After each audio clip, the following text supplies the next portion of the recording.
ఇప్పుడు మనకి ఆకాశ్ ఇవాళ మన producers blessing one of the pillars of Tollywood.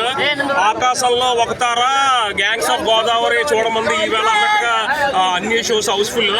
ఇంకా మన ప్రీ రిలీజ్ ఈవెంట్లో సుమక్ గారు యాంకర్ లేరని ఫీల్ అయ్యాను. కానీ కాకపోతే మనిషికి ఏంటంటే బాధలు అనేది భరించే శక్తి ఎంతైనా ఉంటుంది, కానీ ఒకేసారి హ్యాపీనెస్ ఎక్కువైపోతే తట్టుకోలేరు.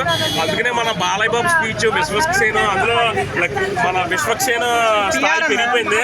మన విశ్వక్సేన్కి మన బాలయ్య బాబు స్పీచ్ అంటే ఒక ఇండస్ట్రీలో ఒక శ్రీరామ్ రక్ష అయిపోయింది. సో ఏంటంటే సినిమా అయితే చూడాలంటే ఫ్రెండ్స్ కూడా చూసారు, అదిరిపోయింది. నేను ఒకటి చెప్తాను, ఒకసారి ఉన్నాను. మన విశ్వక్సేన్ అన్నకి ఏం చెప్తానంటే, ఇప్పుడు మన విశ్వక్సేన్ అన్న ఎదిగే స్థాయికి అందరూ మాస్కా దాస్ ఇవన్నీ పెట్టి ఎక్కువ బాగా ఫ్యాన్స్ కూడా అదరగొడుతున్నారు. నేను విశ్వక్సేన్ అన్నకు ఒకటే చెప్తాను, తమ్ముడు అంటాను. నేను చాలా పెద్దవాడిని, తన స్థాయి పెద్దైనా తనకి బ్లెస్సింగ్స్ ఇవ్వడానికి. తన సినిమాలు ఎంత హిట్ అయినా ఫ్యాన్స్ మాస్కా దాస్ మాసమ్మ మూళ్ళు అన్నా కూడా బ్రెయిన్ వాడద్దు, బాలయ్య బాబులే హార్ట్ వాడాలి.